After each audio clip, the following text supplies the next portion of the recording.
The world is still before the sun fully climbs over the horizon, before the birds begin their busy morning songs, and before the rest of the world starts to move. There is a very specific kind of silence. It is not an empty silence. It is a full silence. It is heavy, soft, and deep. This is where my favorite moment begins. I am lying in bed, somewhere between the world of dreams and the world of light. My eyes are still closed, but I am starting to wake up. I can feel the weight of my own body against the mattress. The bed feels like a safe island in a very quiet ocean. The sheets are cool against my skin, but the heavy blankets on top of me are warm and comforting. I call this feeling the weight of peace. I do not move yet. Moving would break the spell. Instead, I listen to my own breathing. It is slow and steady. In and out. In and out. With every breath, I feel a little more present in the room. I can smell the faint scent of lavender from my pillowcase. It is a clean, floral smell that reminds me that there is nothing I need to do right now. There are no emails to check. There are no meetings to attend. There is only this breath, and this bed, and this beautiful blue morning.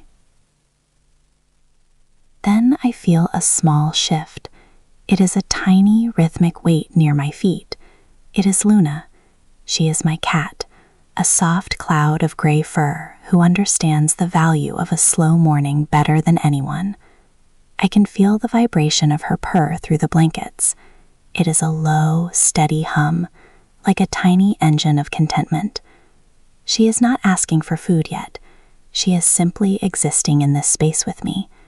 We are two living things, sharing a moment of absolute stillness. Her fur is soft, and her body is warm. I reach out a hand, very slowly, and touch the top of her head. She leans into my touch, her eyes closed, her purr becoming a little louder. In this moment, I feel a deep sense of gratitude. I am grateful for the warmth. I am grateful for the cat. I am grateful for the air in my lungs. I finally open my eyes. The room is not dark, but it is not yet bright. The light is a soft, pale blue. It comes through the thin curtains in long, dusty lines. I watch the tiny specks of dust dancing in the light. They move so slowly, drifting up and down, appearing and disappearing as they cross the beams of sun. The light touches the wooden floor, making the brown grain of the wood look rich and golden. It touches the green leaves of the plant on my desk, making them look vibrant and alive. This light is gentle. It does not demand my attention. It simply invites me to look. I think about why this is my favorite moment. Throughout the week, time feels like a river that is moving too fast. I am always swimming against the current, trying to keep up with my responsibilities, my studies, and my goals. But on Saturday morning, the river stops. Time becomes a lake, still, deep, and clear. In this silence, I can hear my own thoughts. I can feel my own heart. This is a sacred silence. It is sacred because it is undisturbed. It is a gift I give to myself before the noise of the world returns. I stay in bed for a few more minutes, practicing what I like to call active resting. I am not sleeping, but I am not working. I am simply being.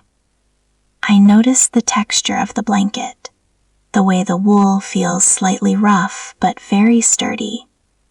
I notice the way the air in the room feels slightly cool on my face compared to the warmth under the covers.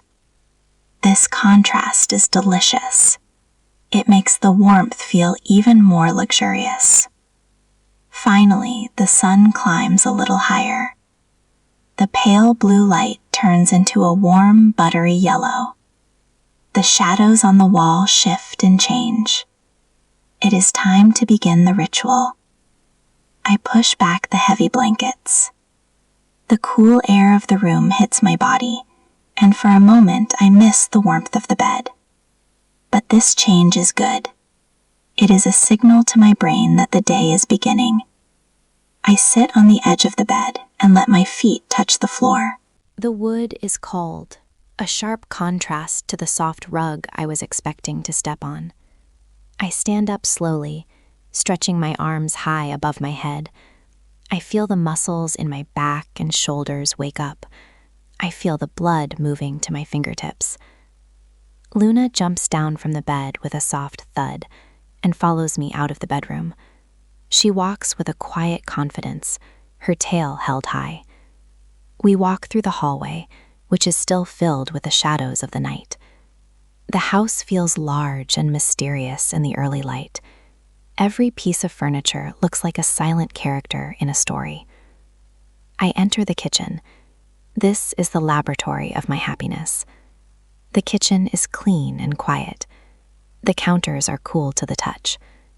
I move toward the cabinet where I keep the coffee beans. First, I take the bag of beans in my hands. I love the sound of the bag opening, the crinkle of the paper, and the hiss of the air escaping. And then the smell hits me. It is the smell of energy. It is earthy, dark, and rich. It smells like chocolate and wood and distant sunshine. I take a deep breath, pulling the aroma deep into my chest. It feels like my brain is starting to spark, just from the scent alone. I measure out the beans. I listen to them as they fall into the small ceramic bowl. Click, click, clack. They sound like small, smooth stones. I pour them into the grinder. This part of the ritual is the loudest, but I find it satisfying. I press the button, and the machine begins to roar. It vibrates in my hand, a powerful, steady shaking. I watch as the whole beans are transformed into a fine, dark powder. This is the first act of creation of the day. I am changing one thing into another. I put the water on to boil. I use a simple kettle that sits on the stove. I wait for the sound. It starts as a low, distant hum, like the sound of the wind in the trees. Then it grows louder and more persistent. Tiny bubbles begin to form at the bottom of the kettle, dancing and rising. Finally, a thin wisp of white steam begins to curl out of the spout. The kettle starts to whistle, a cheerful, rising note that tells me the water is ready. It is a call to action. I prepare the filter. I place the white paper into the glass dripper. I pour a little hot water over the paper first to rinse it. I like the way the paper turns from opaque to translucent as it gets wet. Then I add the coffee grounds. I level them off with a small spoon until the surface is flat and even. Now comes the most important part, the pour. I hold the kettle carefully. I pour just a small amount of water over the grounds, starting in the center and moving outward in a slow spiral motion. I stop and wait. This is called the bloom. The coffee grounds begin to swell and grow. Small bubbles of carbon dioxide escape to the surface. It looks like the coffee is breathing. The aroma intensifies, filling every corner of the kitchen. It is a warm, welcoming cloud of scent. I continue the pour, slow and steady. I watch the dark liquid drip into the glass pot below. Drip, drip, drip. The sound is rhythmic and calming. It is a very slow process, and that is exactly why I love it. You cannot rush a good cup of coffee. You must be patient. You must be present. You must watch the water and the coffee interact. While the coffee finishes dripping, I walk to the window. I look out at the street. It is still very early. A single car drives past. its headlights dim in the growing morning light. I see a neighbor walking their dog.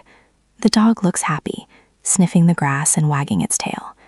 I see the trees in the garden, their leaves shivering slightly in the morning breeze. Everything looks fresh. Everything looks new. I think about the concept of a fresh start.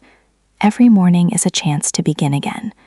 No matter what happened yesterday, no matter the mistakes I made or the stress I felt, this morning is a clean page. I can choose how I want to feel today. I can choose to be kind. I can choose to be focused. I can choose to be happy. The coffee is ready. I pour it into my favorite mug. The mug is made of heavy clay, and it has a wide handle that fits perfectly in my hand. I feel the heat of the liquid through the ceramic. It warms my palms and my fingers. I hold the mug up to my face and let the steam rise into my eyes. I take the first sip. The liquid is hot, almost too hot, but it feels wonderful. The taste is complex. It is slightly bitter, but there is a hidden sweetness underneath. It tastes like the earth.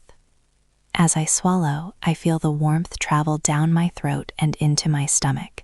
It is like a small sun is rising inside of me. I can feel my brain waking up. It is as if someone is turning on the lights in a dark house, one room at a time. My thoughts become clearer. My focus becomes sharper. I don't feel a rush of nervous energy. Instead, I feel a calm, steady strength. I feel ready. Ready for what? Not just ready for chores or errands. I feel ready to learn. I feel ready to grow. When I am in this state of mind, I am like a sponge. I am ready to absorb new ideas. I am ready to look at words and see their beauty. I am ready to listen to stories and understand their meaning. This ritual of the coffee is not just about a drink. It is about preparing the soil of my mind so that new things can grow there. I sit down in my favorite chair by the window.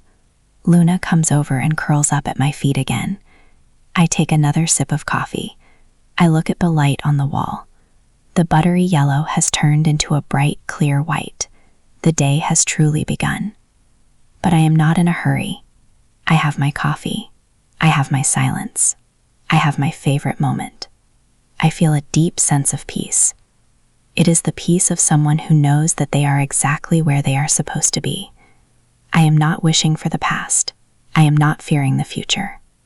I am here, in this chair, with this mug, in this light. I take a deep breath. The air is cool and smells like coffee and morning. I smile to myself. This is happiness. It isn't a big, loud explosion of joy. It is a quiet, steady glow. It is the feeling of being at home in your own life. I look at the bookshelf across the room. I see the spines of the books, some old, some new, some in English, some in my native language. They are waiting for me. They contain worlds I haven't visited yet. They contain thoughts I haven't thought yet. Now that my body is awake and my mind is clear, I feel the pull of the pages. I feel the desire to read, to explore, and to understand. The ritual of the waking and the ritual of the coffee are complete. Now a new chapter begins. I set my mug down on the small table. I reach for a book. The paper feels crisp under my fingers. I am ready. The book is resting on the small wooden table next to my chair. I do not pick it up immediately. First, I just look at it. There is a specific kind of beauty in a book that is waiting to be read. Its cover is a deep forest green with gold letters that catch the morning light. The edges of the pages are slightly yellowed, suggesting that this book has a history, that it has been held by other hands and kept in other rooms. It has a life of its own. I reach out and let my fingers brush against the cover. The material is slightly textured, like a very fine fabric. I pick it up and I am surprised, as I always am, by its weight. It is heavy for its size. This weight is comforting. It feels substantial, like I am holding a piece of someone else's mind in my hands. I turn the book over and look at the spine. I hear the tiny, faint crackle of the glue and the paper as the book opens. It is the sound of a door opening. I bring the book closer to my face and breathe in. This is the secret scent of all readers, the smell of paper, ink, and time. To me, it smells like a library on a rainy afternoon. It is a dry, dusty, and sweet aroma. It is the smell of 1,000 ideas resting quietly together. I find my place.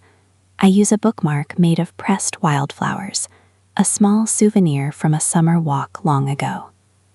I remove the bookmark and see the white space of the page. The margins are wide, providing a frame for the black ink of the words. I admire the typography, the way the letters are shaped, with small, elegant lines called serifs that guide the eye from one character to the next. The ink is dark and crisp against the cream-colored paper. Now I begin to read. Since I am learning this language, I do not read fast. I cannot read fast, and that is a secret blessing. When you read in your native language, your eyes often skip over words. You race toward the end of the sentence to find the meaning. But when you read in a language you are learning, you must be deliberate. You must be slow. You must notice every the, every and every beautiful, complex adjective. I look at the first sentence. I read it once, silently. Then I read it again, moving my lips just a little, feeling the shapes of the sounds. I encounter a word I do not recognize. In the past, this might have made me feel frustrated. I might have felt like a failure for not knowing everything. But today, in this golden Saturday light, I see the unknown word as a gift. It is a small mystery waiting to be solved. I do not reach for my dictionary immediately. Instead, I look at the words around it. I look at the context. I look at the flavor of the sentence. Is it a happy word? Is it a word about movement or a word about a feeling? I wait. I let my mind play with the possibilities. And then it happens.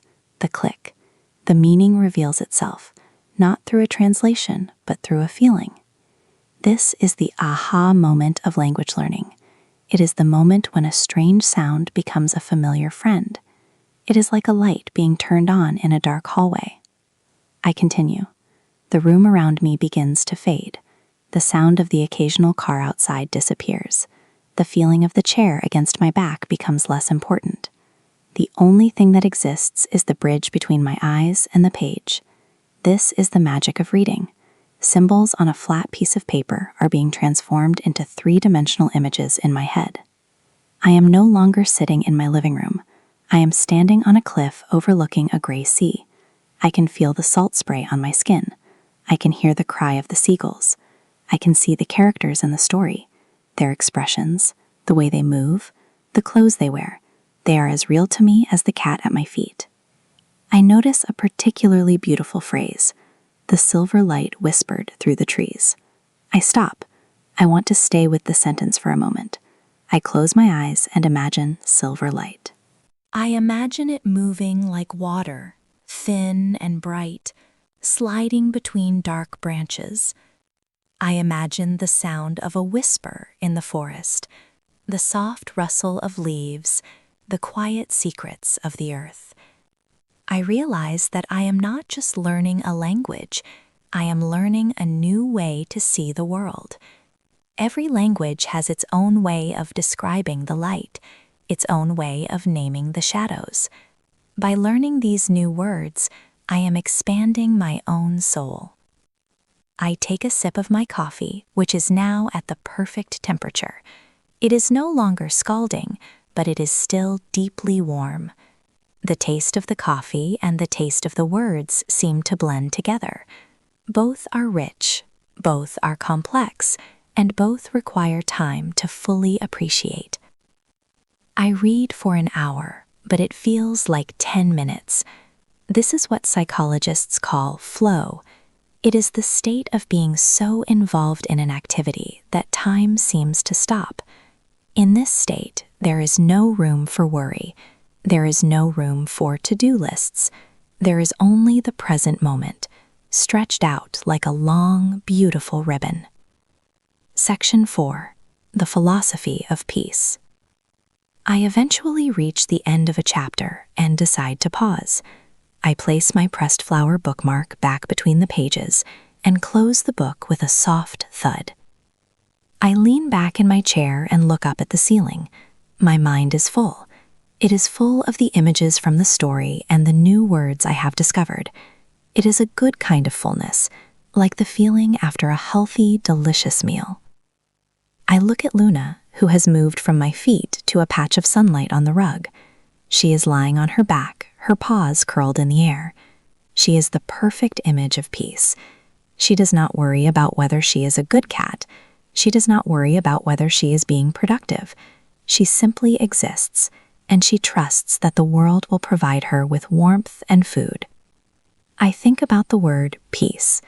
For a long time, I thought peace was something you found at the end of a long journey. I thought it was a destination you reached after you solved all your problems and achieved all your goals. But this Saturday morning is teaching me something different. Peace is not a destination. Peace is a practice. It is the practice of choosing to focus on the small things. It is the practice of being grateful for a warm mug of coffee. It is the practice of being patient with yourself when you don't understand a sentence. It is the practice of allowing the silence to be enough. In our modern world, we are told that more is always better. More money, more speed, more followers, more achievements. We are told that if we aren't moving forward, we are falling behind. But here, in this quiet room, I realize that enough is a much more powerful word than more. This moment is enough. This light is enough. My progress in my studies, however slow it may be, is enough. I am enough. I think about the language I am learning. Sometimes it feels like a giant mountain that I am trying to climb. I look up at the peak and it seems so far away. I feel small and insignificant. But when I focus on the slow cinema of my morning, when I focus on the texture of a single word or the rhythm of a single breath, the mountain disappears. There is no peak to reach. There is only the path, and the path is beautiful. Every word I learn is a new window I am opening in my house. With every window, the view gets wider. With every window, more light comes in. It doesn't matter how long it takes to open all the windows. What matters is that the light is coming in right now. I feel a deep sense of connection. I feel connected to the author of the book, who wrote those words in another place and another time, but whose thoughts are now living in my head. I feel connected to the millions of other people around the world who are also sitting in quiet rooms, trying to learn, trying to grow, trying to understand. We are all part of a silent global conversation. We are all travelers on the same path of discovery. The sun is now high in the sky. The shadows in the room have become short and sharp. The world outside is fully awake now. I can hear the distant sound of a lawnmower and the laughter of children playing in a nearby park. Soon, I will have to leave this chair. I will have to check my messages, prepare my lunch, and move back into the busy world. But I am not afraid of the busyness. I am carrying this silence inside of me now. It is like a small, glowing ember that I can keep in my pocket. Whenever the world gets too loud or too fast, I can reach into my pocket and feel the warmth of this Saturday morning. I can remember the blue light, the purr of the cat, the smell of the coffee, and the weight of the book. I take one last deep breath. I feel the air fill my lungs and then slowly leave my body. I stand up and stretch. My body feels light and flexible. I look at the empty coffee mug and the closed book. They are symbols of a morning well spent. I walk over to the window and open it. A rush of fresh air enters the room. It smells like cut grass and the promise of the afternoon. I look out at the world and I feel a quiet, steady smile on my face. This was my favorite moment. It was simple. It was slow. It was ordinary. And that is exactly why it was extraordinary. Because in the middle of a busy life, I found a way to stop. I found a way to be. I found a way to love the process of becoming who I am. I turn away from the window and head toward the rest of my day. I am ready for whatever comes next. I am ready to speak, to listen, to work, and to live. Because I know that next Saturday, the blue light will return. The silence will wait for me, and I will be here to welcome it. I stand up from my chair and place the book back on the table. The coffee mug is empty now, leaving only a thin, dark ring at the bottom. I feel a gentle pull toward the outdoors.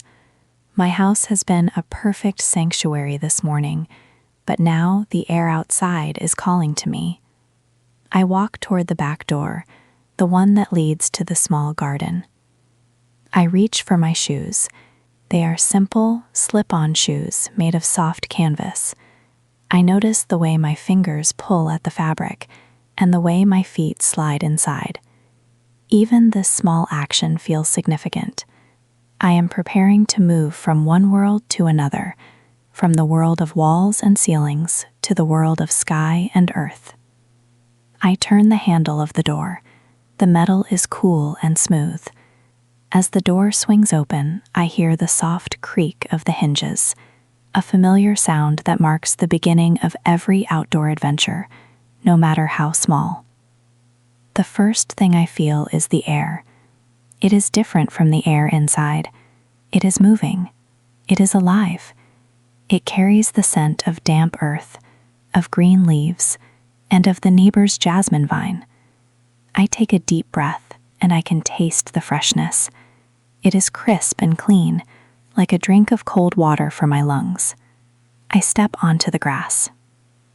I am not wearing socks, and the sensation of the grass against the soles of my feet is a shock of pure reality. The grass is still slightly damp with the morning dew. It is cool and ticklish. I walk slowly, feeling the earth press back against my weight. The ground is not perfectly flat. It has tiny hills and valleys, and I feel every one of them. This is earthing.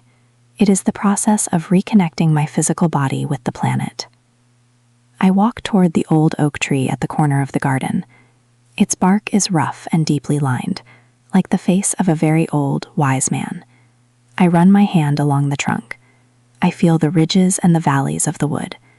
It is sturdy and unmoving. This tree has stood here for decades.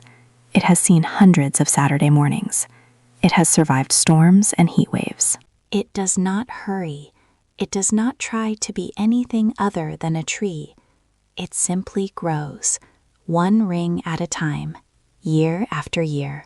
I think about the language I am learning. Sometimes I want to grow as fast as a weed. I want to cover the ground quickly and see immediate results. But real knowledge is more like this oak tree. It is slow. It is deep. It requires strong roots. Every new word I learn is a tiny fiber of wood. Every grammar rule I master is a new branch. It takes time to build something that can stand against the wind. I look up through the branches. The leaves are a vibrant, translucent green, illuminated by the sun. They flicker and dance in the breeze, creating a shifting pattern of light and shadow on the ground. I spot a small movement near a cluster of bluebells. I lean down, moving as quietly as possible. It is a honeybee. It is fuzzy and gold, its wings moving so fast they are just a blur. I watch it work. It moves from one flower to the next, focused and purposeful. It is not distracted by the vastness of the garden. It only cares about the flower right in front of it. There is a lesson here for me. When I study, I often worry about the thousands of words I don't know yet. I worry about the books I haven't read. But the bee teaches me to focus on the now, one flower at a time, one word at a time, one sentence at a time. The sweetness comes from the focus, not from the finish line. I stay in the garden for a long time, just observing. I notice the way a spider has woven a web between two rose bushes. The web is a masterpiece of geometry, covered in tiny diamonds of dew. I notice the way the light reflects off the wings of a dragonfly. I notice the specific shade of brown in the soil. I am listening to the garden with all my senses. It is a conversation without words, a language of growth and existence. The sun has reached its peak. The favorite moment of the early morning has transitioned into the fullness of the day.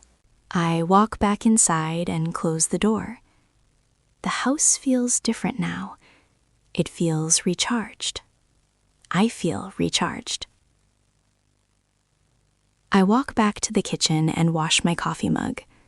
I enjoy the feeling of the warm water and the bubbles of soap. I dry the mug carefully and put it back in its place on the shelf. I look at my hands. They are the same hands that held the book and ground the coffee beans. They are the tools of my life. I sit down at my desk, but I do not turn on my computer yet.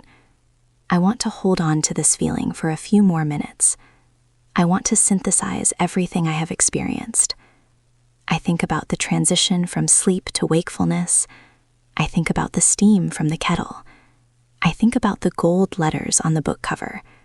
I think about the cold grass under my feet. What have I learned today? I have learned that happiness is not a rare, exotic bird that you have to travel across the world to find. It is more like the air. It is everywhere, if you only stop to breathe it. Happiness is found in the ordinary. It is found in the ritual. It is found in the slow, deliberate movement of a Saturday morning. I think about you, the person listening to or reading these words. Perhaps you are in a busy city, surrounded by the noise of traffic. Perhaps you are in a quiet village, looking out at a landscape very different from mine. But we are connected. We are connected by this language. We are connected by the desire to understand and to be understood. Learning a language is a radical act of love. It is an act of love for the world because you are trying to reach out and connect with people who are different from you. It is an act of love for yourself because you are allowing your mind to expand and grow. It is a slow process, yes. It can be difficult and frustrating. But remember the oak tree. Remember the bee. Remember the slow cinema of your own life. The world will always try to rush you. It will always tell you that you aren't doing enough, that you aren't fast enough, that you aren't successful enough. But the silence of this morning tells a different story.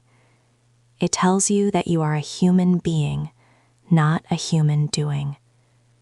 Your value is not measured by your productivity.